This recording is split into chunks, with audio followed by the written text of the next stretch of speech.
오늘 증거할 본문 말씀을 봉독해 드리겠습니다.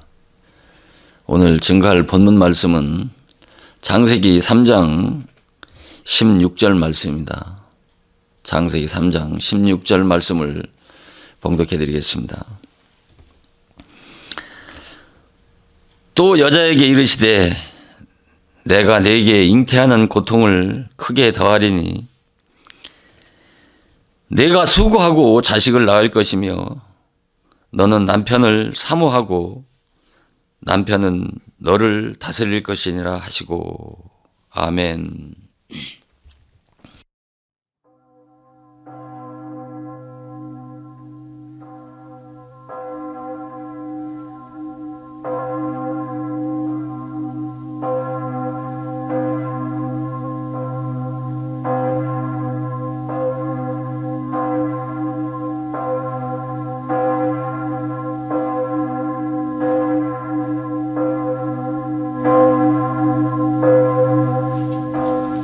봉독해드린 창세기 3장 16절 말씀을 중심으로 해서 오늘 말씀을 상고해보는 그런 시간을 갖도록 하겠습니다. 이 창세기 3장 16절 말씀을 가지고 정통 기독교에서 주장하는 것이 뭐냐면은 아담과 하와의 그 타락의 결과로 내린 그 형벌이 바로 여자에게는 해산의 고통이고 남자에게는 노동과 수고를 해야 땅의 소산을 먹을 수 있다고 그렇게 주장을 합니다. 그것이 바로 창세기 1장 28절에서 보면은 분명히 아담 하와에게 생육 번성의 축복을 주셨지 않습니까? 그런데 이 본문 말씀을 해석하는 분들이 어떻게 해석하냐면은 잉태와 해산은 하나님의 축복이라는 것이죠. 그런데 범죄 후에 그 잉태와 해산은 무서운 그런 고통이 수반하는 형벌이 되어졌다라고 그렇게 주장을 합니다.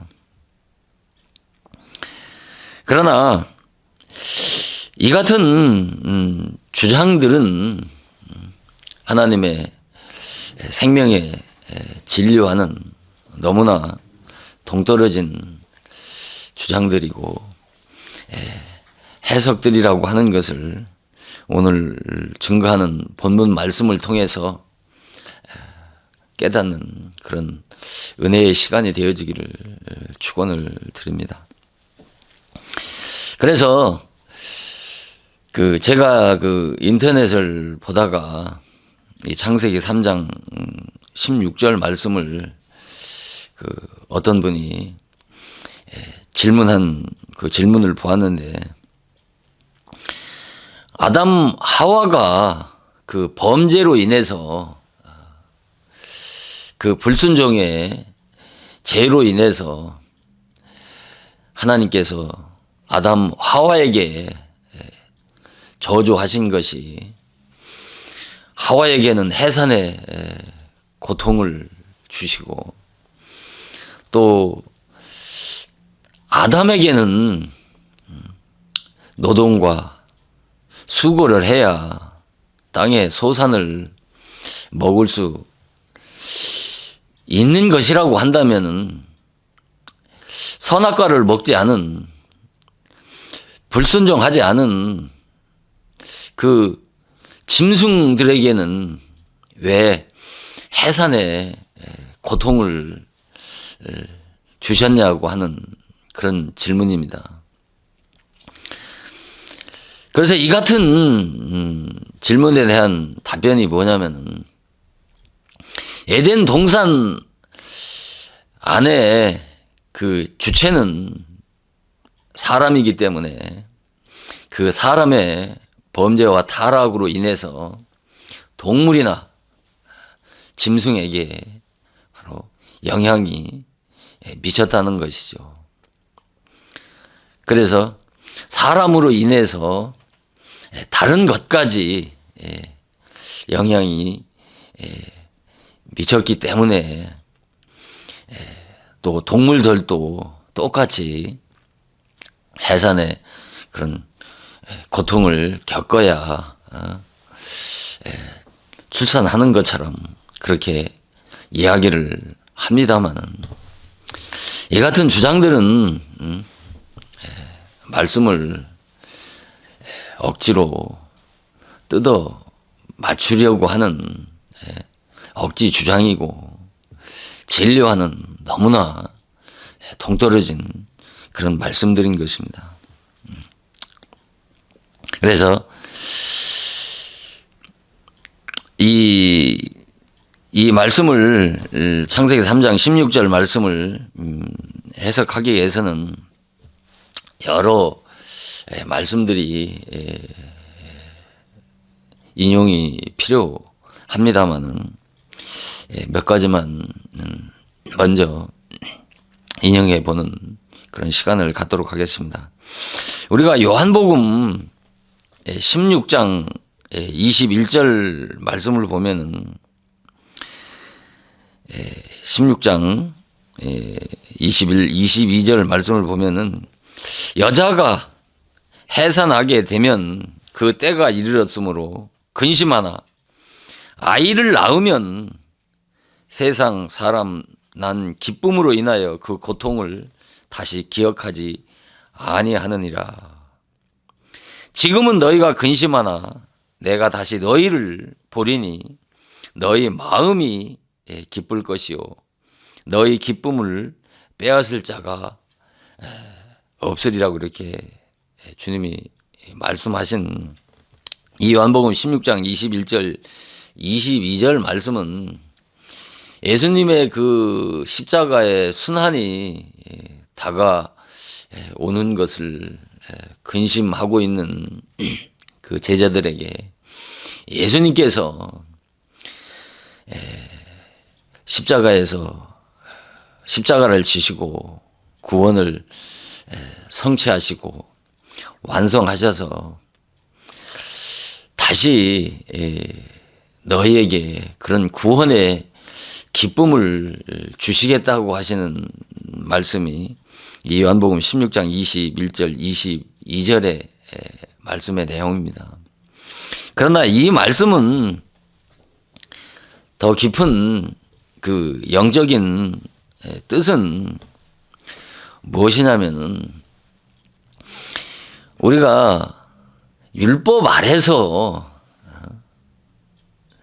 때가 차가지고 죄가 잉태하면 그 죄가 성장하고 자라서 만삭이 되게 되면 그 해산할 여인의 산과 같이 구로하는 것을 비유해서 여기 요한복음 16장 21절에 말씀을 하고 있는 것입니다.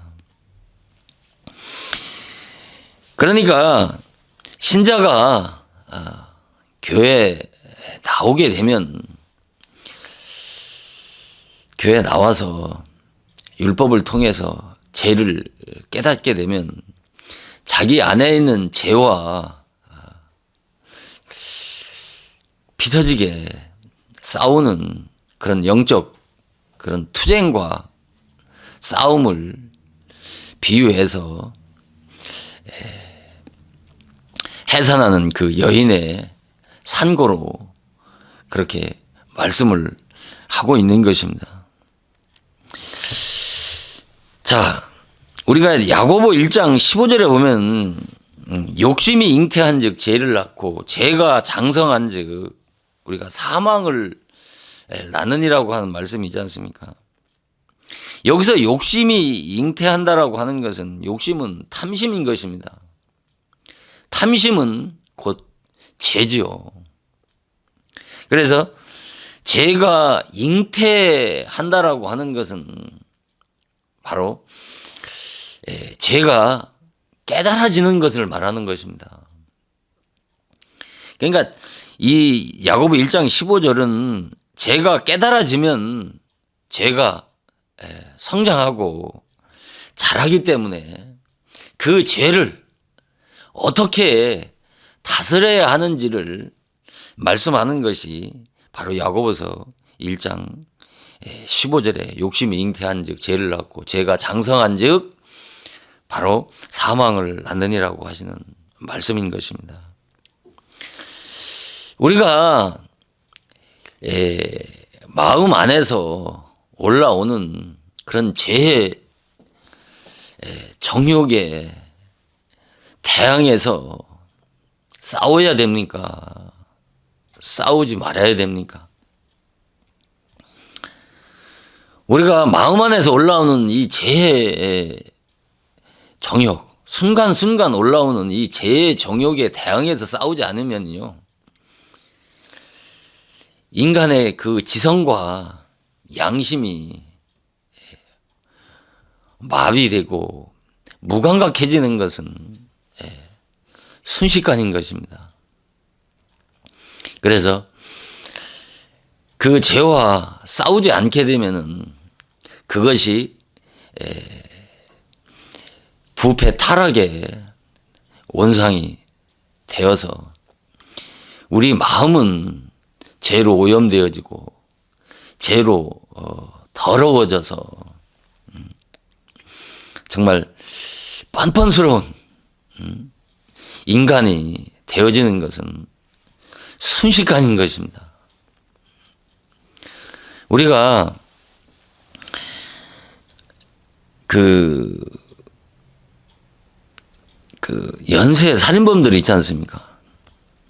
그런 사람들이 처음부터 연쇄 살인범이 되어졌겠습니까?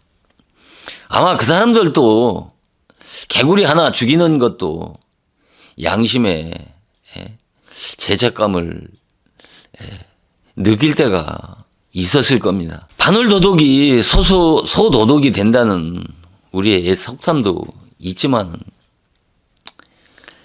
우리가 이성 없는 짐승과 같이 그렇게 완악하고 강팍해지고 화인 맞은 그런 짐승과 같은 존재가 되어질 수 있는 것은요, 순식간에 그렇게 악한 인간으로 전락할 수가 있다는 것이죠. 우리가 조그만한 죄, 조그만한 죄의식을 느낄 만한 적은 죄라도 그것을 짓지 않으려고 애쓰고 힘쓰는 사람의 인격은 어떻겠습니까? 고상하고 고매한 것입니다. 높은 도덕적으로 그 인격이 고양되어지는 것이죠. 그러니까. 그런데 이것은 하찮은 죄라고 그것을 가볍게 여기고 그 조그마한 죄를 자꾸 짓게 되다 보면은 그 조그마한 죄가 나중에는 큰 범죄에 빠지게 되는 그런 우울들을 범하게 된다라고 하는 측면에서 우리가 마음 안에서 올라오는 죄와 대항해서 피 터지게 싸워야 한다라고 하면은 이것을 율법이라고 오해하는 분들이 의외로 많다는 것이죠. 특히 기독교인들이.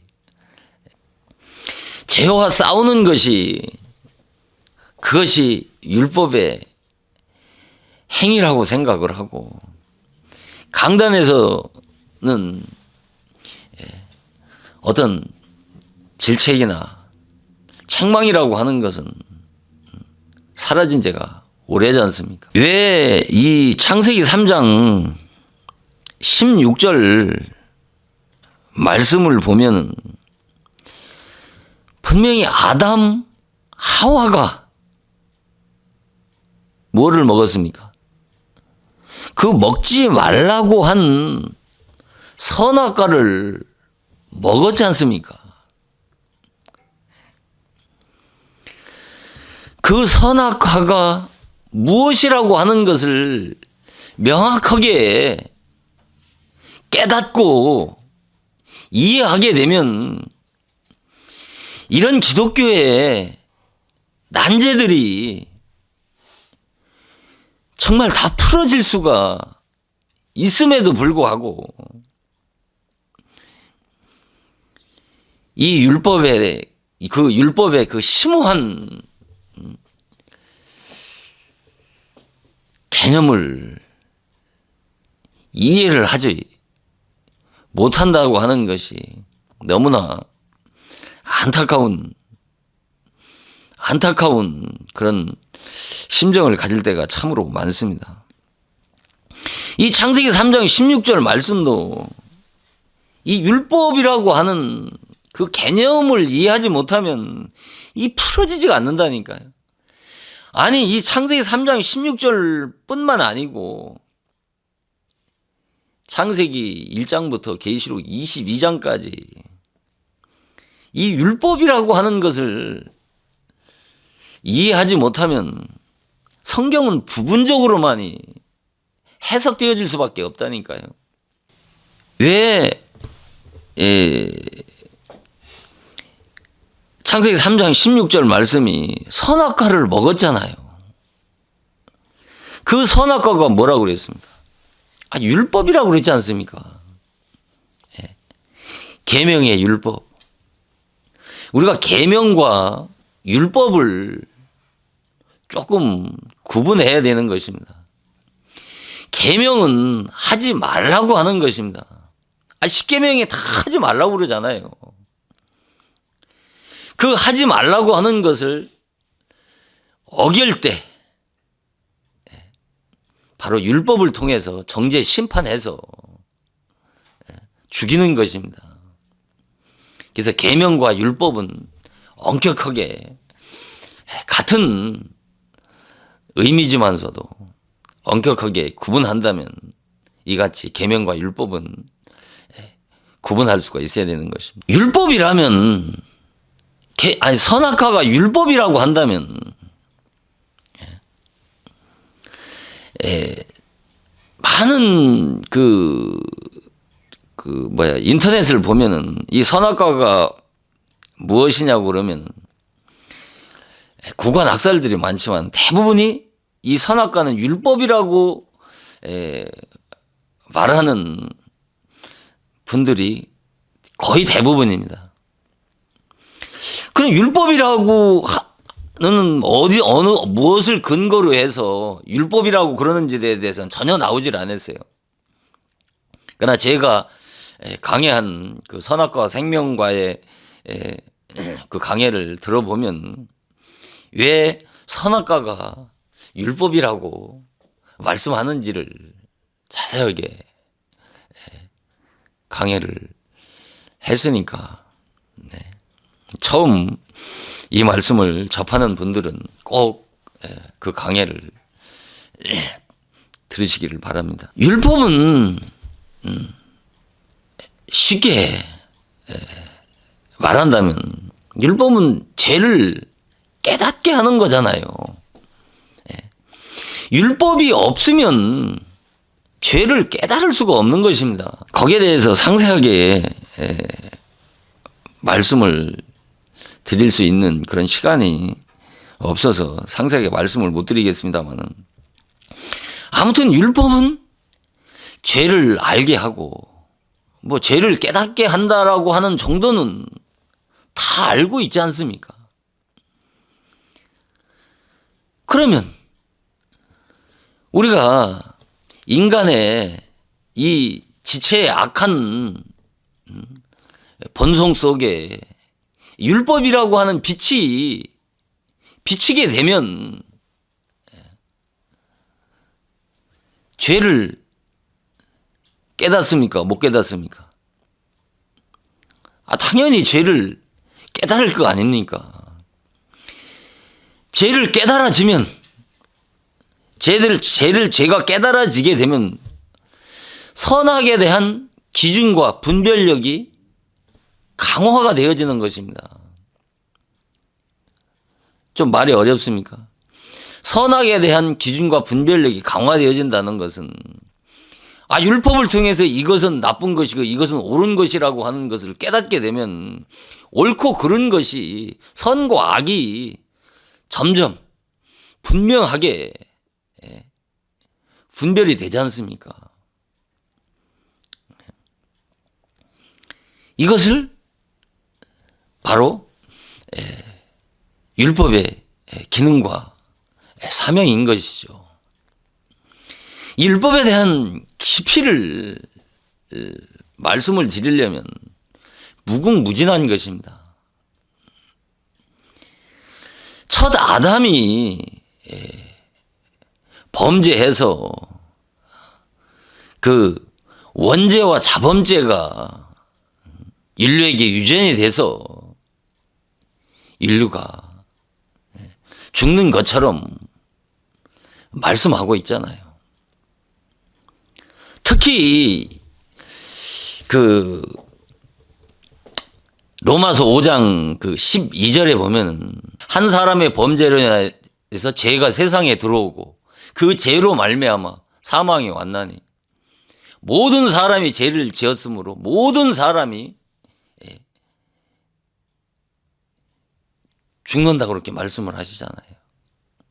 이것을 문자 그대로 보면은 분명히 한 사람의 범죄로 인해서 죄가 세상에 들어왔다 그러니까 아이고 기독교의 타락론이 딱 들어맞는 것이죠. 이것을 잘 이해를 해야 되는 것입니다. 여기서는 그 죄의 범죄 그 사망의 기원을 얘기하는 거예요.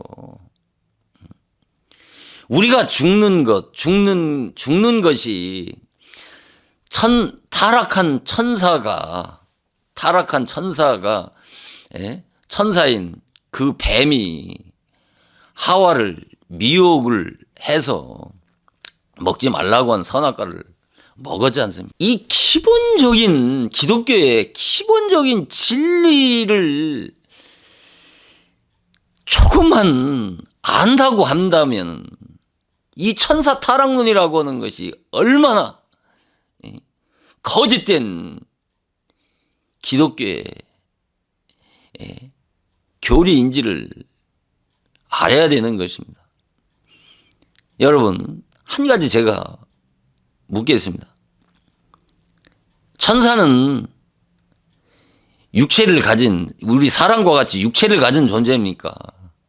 아니면 천사는 신령체입니까? 천사는 영체인 것입니다. 신령체란 말입니다. 예수님의 부활체와 같은 존재란 말입니다. 영체가, 신령체가 죽습니까?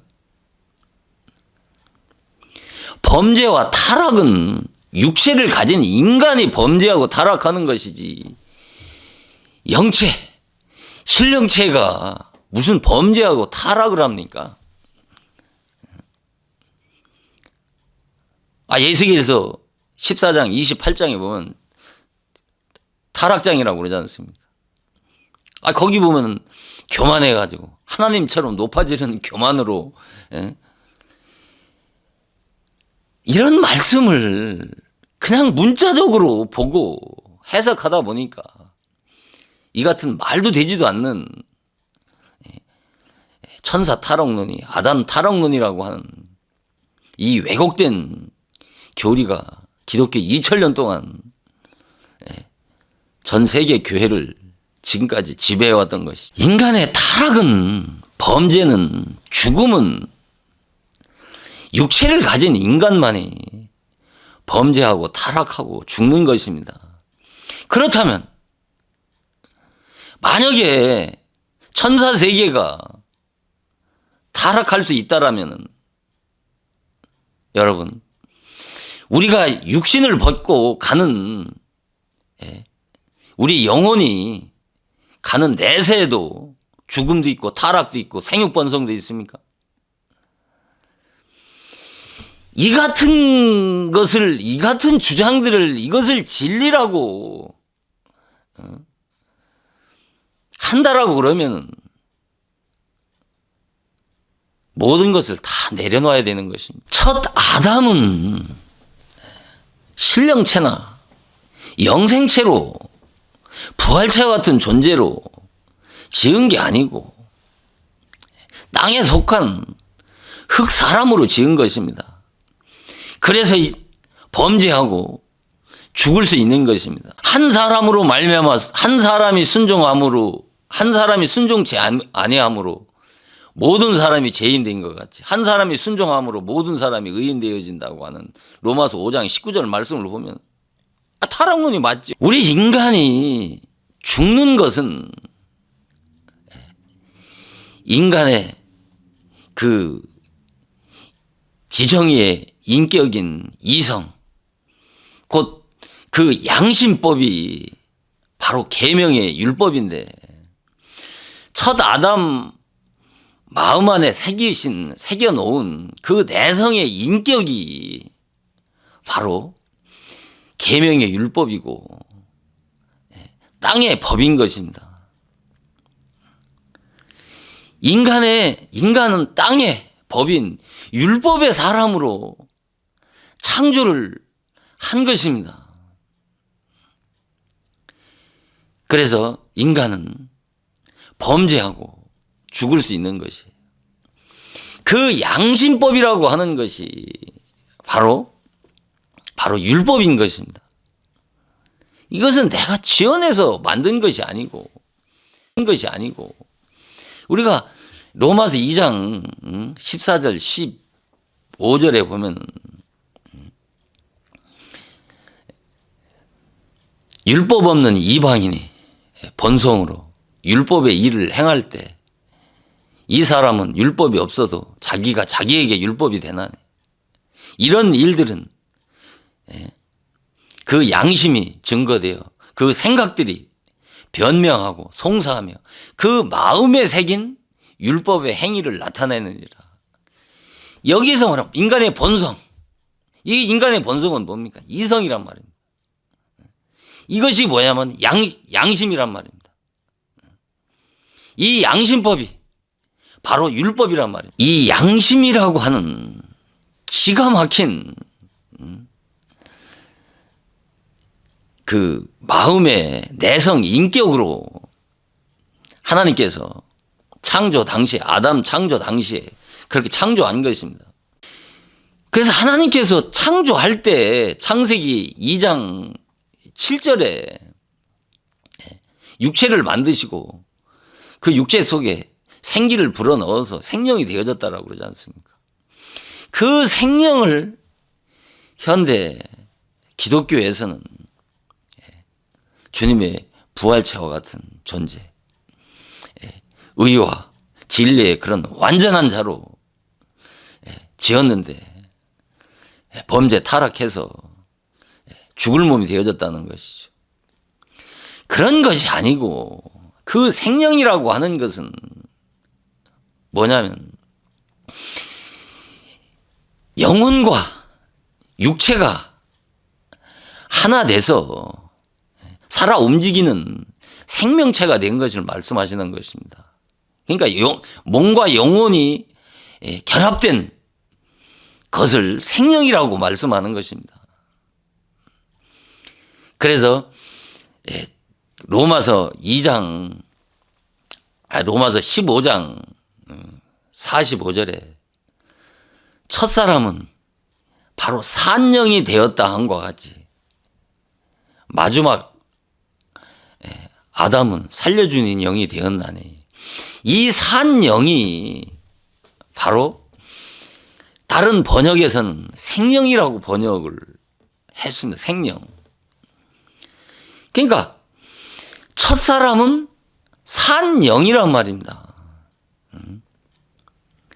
그러니까 이 45절에 44절에 육의 몸으로 신고 신령한 몸으로 다시 사나니.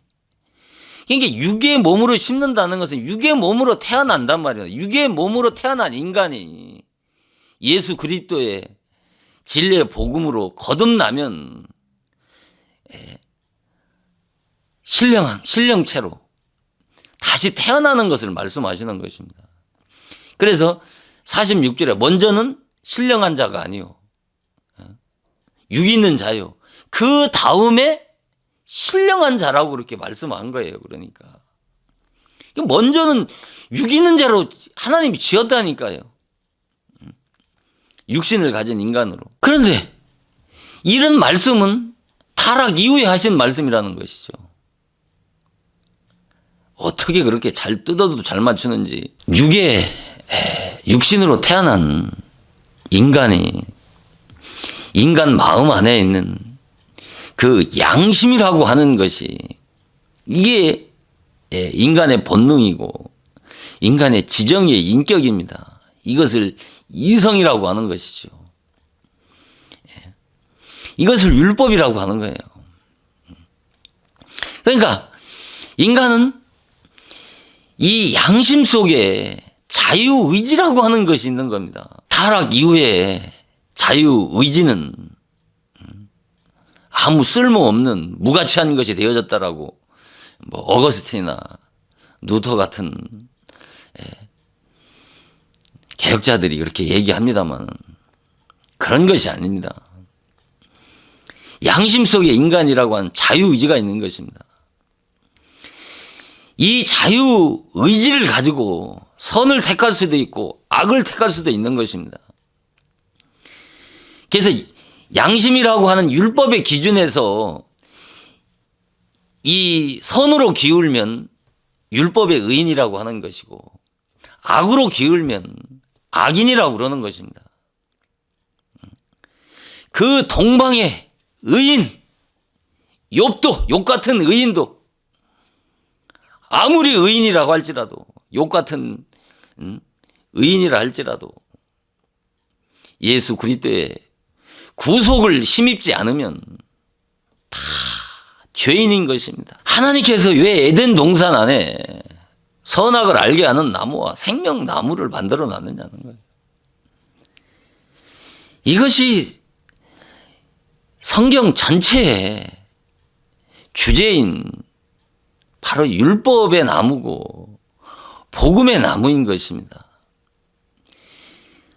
선악을 아는 인격자 아담을 상징하는 나무가 선악을 알게 하는 나무고 생명나무는 바로 생명의 주 대신 예수 그리스도를 상징하는 것입니다.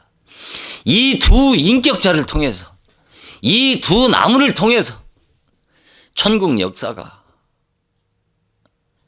완성이 되어지는 것입니다. 아무튼 이 선악과라고 하는 것이 하여튼 이 선악과는 모세의 율법이라고 하는 것을 이해를 하게 되면은 이 율법은 율법의 사명과 기능은 죄를 깨닫게 하는 것입니다. 우리 마음 안에 그런 율법의 밝은 빛이 비치게 되면 죄를 깨닫게 되고 죄를 깨닫게 되면 그 선악에 대한 기준과 분별력이 강화되지 않겠습니까? 그렇게 되다 보면은 전에 죄로 인식되지 않았던 죄들이 인식되어지고 죄가 보이게 되지 않습니까? 그러다 보면은 인간 그 본질이 적나라하게 깨달아지는 것이죠. 그래서 죄와 싸워야 죄가 보이는 것입니다. 죄와 싸워야 또 자기 안에 있는 그 무시무시한 그 죄의 정체를 깨달을 수가 있는 것입니다. 죄와 싸우지 않으면 안 되는 것입니다. 죄와 싸우지 않으면 이 복음을 받을 수 있도록 이 지정의 인격이, 이 도덕성이 절대 성장하지 않은 것입니다. 그래서 다윗이 그러지 않습니까? 예. 다윗처럼 죄에 대해서 썩은 그 죄에 대해서 썩은 악취를 느껴봐야 되는 것입니다. 이 죄에 대해서 썩은 악취를 느껴 볼 수 있는 것이 뭡니까? 죄와 싸워봐야 되는 것입니다. 육체 밖에 있는 싸움이 아니라 자기 마음 안에 있는, 마음에서 올라오는 그 정욕에 대항해서 피 터지게 싸워 본 자라야 그 죄의 악취를 느낄 수가 있다니까요. 육체 밖에 싸우는 사람, 내가 옳고 그러다라고 멱살잡이 하면서 너 죽고 나 죽자고 그런 혈과 육의 싸움을 하면 할수록 어떻게 해요? 인간의 지성과 도덕성은요 완전하게 망가지는 거예요. 정말 화인 맞은 인간으로 전락하는 것은 시간 문제인 것입니다. 그래서 본 해퍼가 말한 것처럼 율법의 여과가 없이는 복음의 의로를 받을 수가 없다라고 말하는 것이 이 때문인 것입니다. 율법의 여과를 거치려고 하면 바로 죄와 싸워봐야 되는 것입니다. 우찌무라 간조가 얘기한 것처럼 율법의 사슬에 매어보지 않은 자는 방면자의 은혜를 깨달을 수 없다라고 하는 말이 여러분들 가운데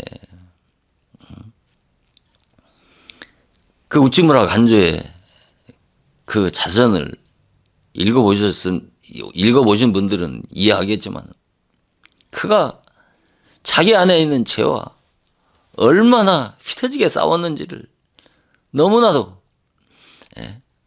잘 표현하고 있지 않습니까? 그 결과 이 같은 고백이 나오는 것이에요. 율법의 사슬. 인간은 거듭나지 못한 인간은 싸우면 싸울수록 피 터지게 싸우면 싸울수록 어떻게 돼요? 그 죄라고 하는 사슬에 묶이게 되는 거예요.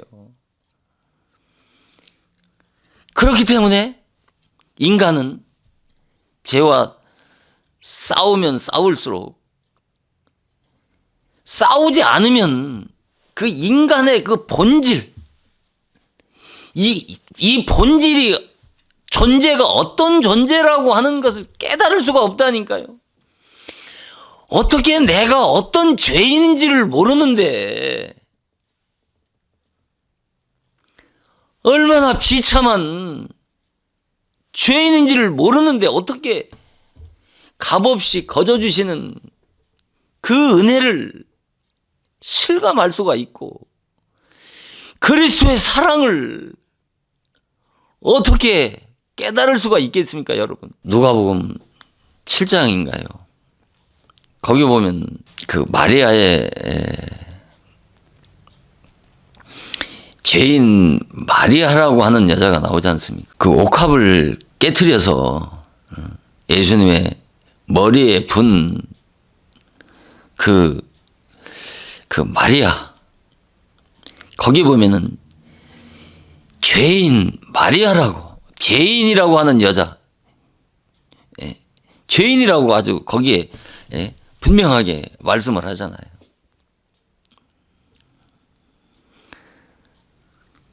그때 사건이 뭐냐면은 바로 시몬이라고 하는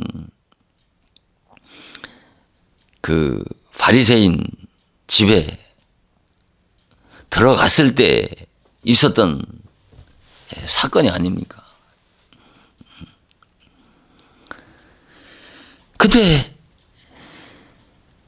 그 한 여인인 그 마리아가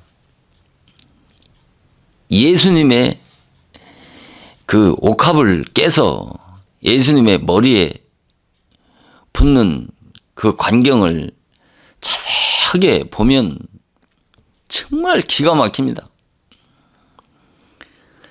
그 여자가 예수님 앞에 와서 그 옥합을 깨뜨렸습니까? 예수님 뒤로 와서 예수님 그 발에 뭐를 씻죠? 눈물로 예수님 발을 씻잖아요.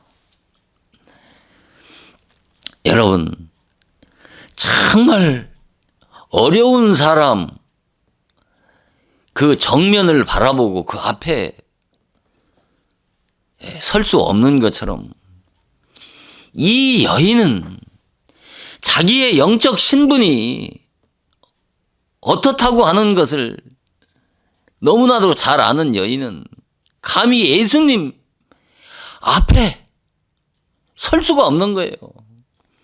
예수님 뒤에 가서 예수님의 발에 눈물로 그 발을 적신다고 한번 생각을 해보세요. 그러면서 그 발을 무엇으로 씻습니까? 머리로 씻지 않습니까? 여자에게 머리는 가장 소중한 것입니다. 가장 소중한 것을 걸레같이 여기고 예수님의 발을 씻는 그 여인의 모습을 통해서 그 여인의 그 영적인 상태를 짐작할 수가 있지 않습니까? 인간의 죄라고 하는 것은 밑이 없는 갱도와 같은 것입니다. 누가 더 그 자기 안에 있는 이 내면의 죄를 깊이 깨달은냐에 따라서 깨달은 만큼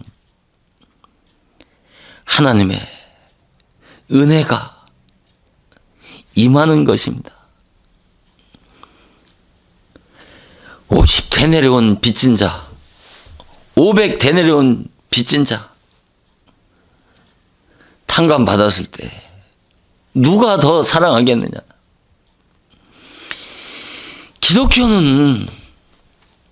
기독교의 신앙은 무엇이 되려는 것이 아니라 바로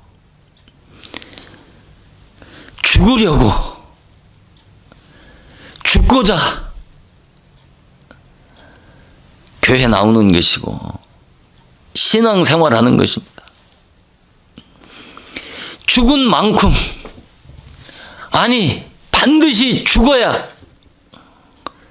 다시 태어나는 부활의 은혜가 임하는 것입니다. 인간은 어떻게 다 많은 사람들과 만나고 교제해보지만 자기의 주제와 분수를 몰라요. 자기를 모른다니까. 자기를 못 본다니까요. 인간 관계에서도 자기가 얼마나 많이 부족한지조차도 그것을 못 봐서 사람과 사람 사이에 얼마나 많은 불협화음과 문제들이 많이 발생이 되어집니까? 하물며 하나님의 은혜를 깨달아야 함에 있어서 자기 자신이 어떤 존재라고 하는 것을 깨닫지 못하고서 어떻게 그 놀라운 하나님의 은혜를 깨달을 수가 있겠습니까? 기독교는 살고자 하는 삶이 아니라 죽고자 하는 삶이라고 하는 것을 철저하게 정말 깨달아야 되는 것입니다. 교회 나와서 무슨 자기 육신적인 자랑이나 하고 대우나 대접이나 받으려고 하는 그 일말의 생각을 가지고 있다면 신앙생활을 포기하는 것이 그것이 본인에게 유익인 것입니다. 이사야 54장 1절을 보면은 잉태치 못하며 생산치 못한 너는 노래할지어다. 그렇지 못한 너는 외쳐 노래할지어다. 홀로 된 여인의 자식이 남편 있는 자식보다 많음이라. 여호와의 말이니라. 갈라디아 4장 27절에 보면은 기록된 바 잉태치 못한 자여 즐거워하라. 그렇지 못한 자여 소리질러 외치라. 이는 홀로 사는 자의 자녀가 남편 있는 자의 자녀보다 많음이라 하였으니. 이 말씀을 보면은 문자적으로 보면 잉태치 못한다고 하는 것은 그건 뭐예요? 아이를 낳지 못한다는 말씀 아닙니까? 아이를 잉태하지 못한다고 하는 것은 당연히 아이를 생산치 못한다는 말 아닙니까? 그러니까 아이를 생산하지 못하니까 또한 그렇지 못하는 것은 또 당연하지 않습니까? 그런데 본문은 앞뒤가 맞지 않는 말씀이지 않습니까? 어떻게 남편이 없는데 아이를 낳지 못하는데 남편이 없고 아이를 낳지 못하는 여인이 남편이 있는 자식보다 많다고 말씀하시는 것은 그런 상식과 이성으로는 이해가 가지 않지 않습니까? 그리고 아이를 잉태치 못하고 생산치 못하고 그렇지 못한 여인 보고 즐거워하고 기뻐하라고 하시면서 노래를 부르라고 하신 것은 문자적으로 오면은 모순이지 않습니까? 우리가 이사야서 54장은 역사적으로 보면은 바벨론 포로 기환 시대에 구약 속에서 신약에 대한 예언이거든요.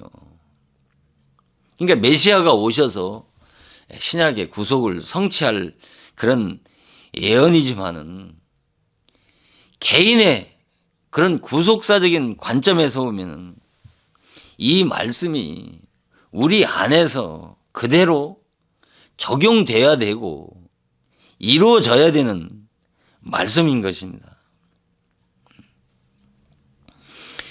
그러니까 잉태치 못하고 생산치 못한 자들아, 노래하라고 하는 것은 누구 보고 말하는 것입니까? 바로 아이를 낳지 못해서 하나님께 그렇게 울부짖고 애통했던 사라나 한나나 또 라헬이나 엘리사벳과 같은 여인들을 보고 잉태치 못하고 생산치 못한 자들아 노래하라고 말씀하는 것이죠. 왜 노래하라고 또 기뻐하라고 말씀하셨겠습니까?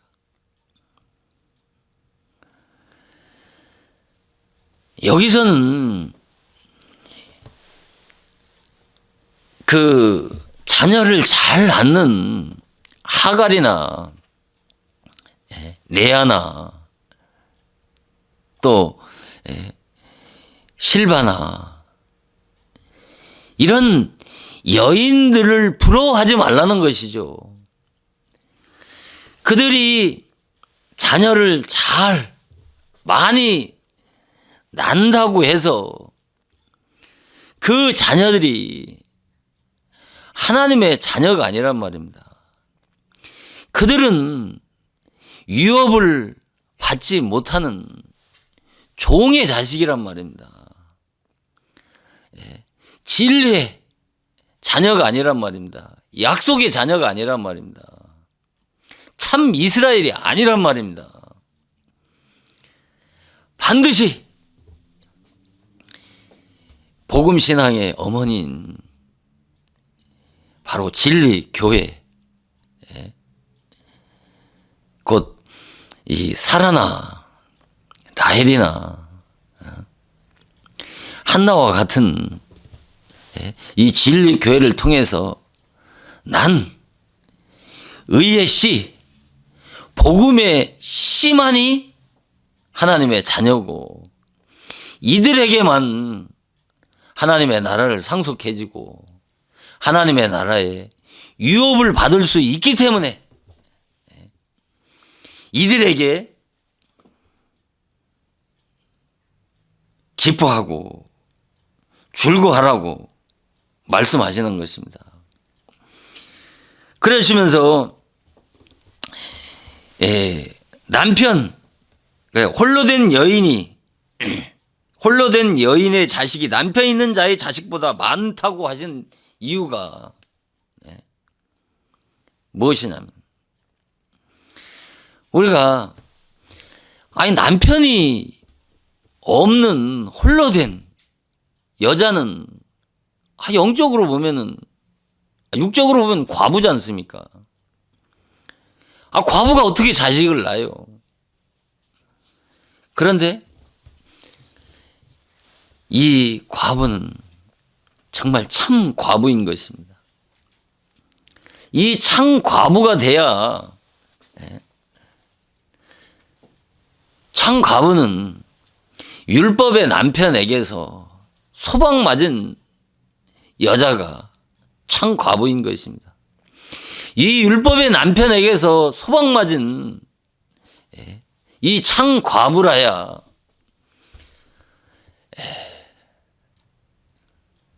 본 남편인 바로 예수 그리스도를 신랑으로 맞이할 수 있기 때문인 것입니다. 그래서 사마리아 여인에게 예수님께서 내 남편을 데려오라고 그러지 않습니까? 그런데 남편이 없다고 말하지 않습니까? 그런데 예수님께서 이해 가지 않는 말씀을 하시잖아요. 내가 남편 5이 있었고 지금 있는 남편도 내 남편이 아니라는 것이죠. 왜 남편이 6씩이나 있었는데도 불구하고 왜 예수님은 남편이 없다고 말씀하셨겠습니까? 이 사마리아 여인과 같은 이 영적 상태까지 율법 아래서 성장을 해야 되는 것입니다. 이 율법의 남편에게 버림을 받아야 되는 것입니다. 이 율법의 남편에게 쫓겨나야 되는 것입니다. 왜 어떻게 해서 이혼을 당합니까? 영적인 이혼은 어떻게 당하는 것입니까? 허물과 죄가 다 드러나야 되는 것입니다. 육신도 이혼의 조건이 뭡니까?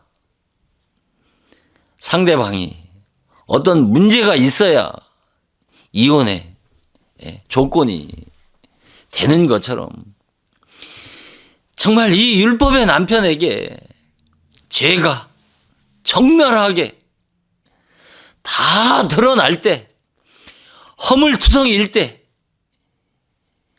율법에 대해서 죽을 때 이 율법의 남편이 버리게 되는 것입니다. 그때서 비로소 본 남편인 예수 그리스도 앞에 올 수가 있는 것입니다. 우리 하에 남편이 전쟁터에 나가서 죽었을 때 비로소 우리 하는 본 남편인 다윗을 신랑으로 맞이하지 않습니까?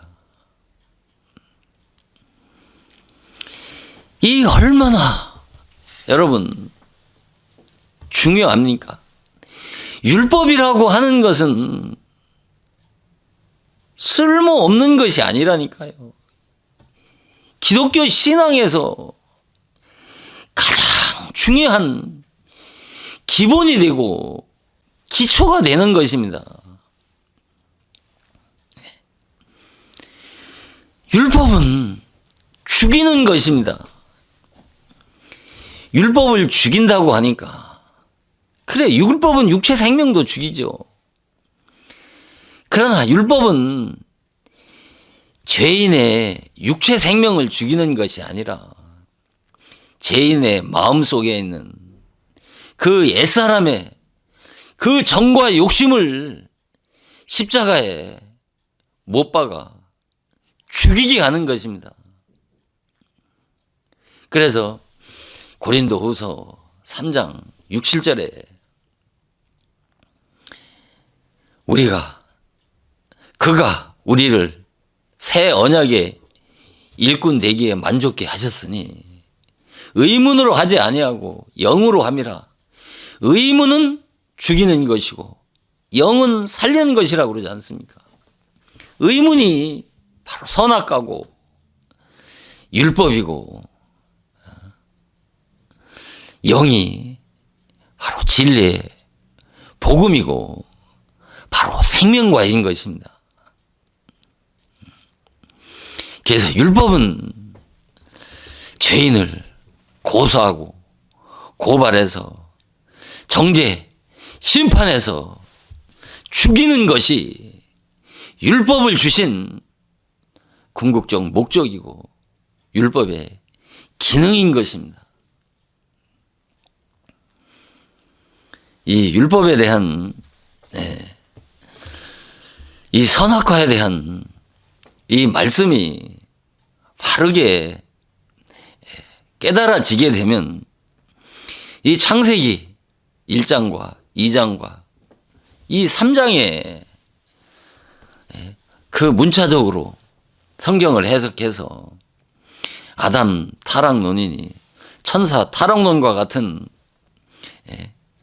정말 왜곡된 교리에 휘둘리지 아니하고 진리의 반석에 바로 설 수 있는 저와 여러분들이 되어지기를 예수 그리스도의 이름으로 축원을 드리면서 오늘 말씀을 마치도록 하겠습니다. 하나님 감사합니다. 하갈과 같은 율법 교회를 통해서 낳은 이스마엘과 사라와 같은 진리 교회를 통해서 난 이삭, 똑같은 예수를 믿는 자들임에도 불구하고 한 사람은 버림받아야 될 자요, 한 사람은 영원한 영생의 나라의 주인공이 되어질 수 있다라고 하는 이 기독교의 참과 거짓, 이 율법과 복음을 참으로 잘 분별해서 이 시대에 하나님께서 원하시고 기뻐하시는 뜻이 무엇인지를 분별하는 참으로 지혜로운 하나님의 임마누엘 복된 자녀들이 다 되어서 하나님의 존전 앞에 섰을 때 내 사랑하는 자녀야 참으로 잘하였노라고 칭찬받는 하나님의 자녀들이 다 되어질 수 있도록 예수님의 거룩하신 이름으로 간절히 기도드리옵나이다. 아멘.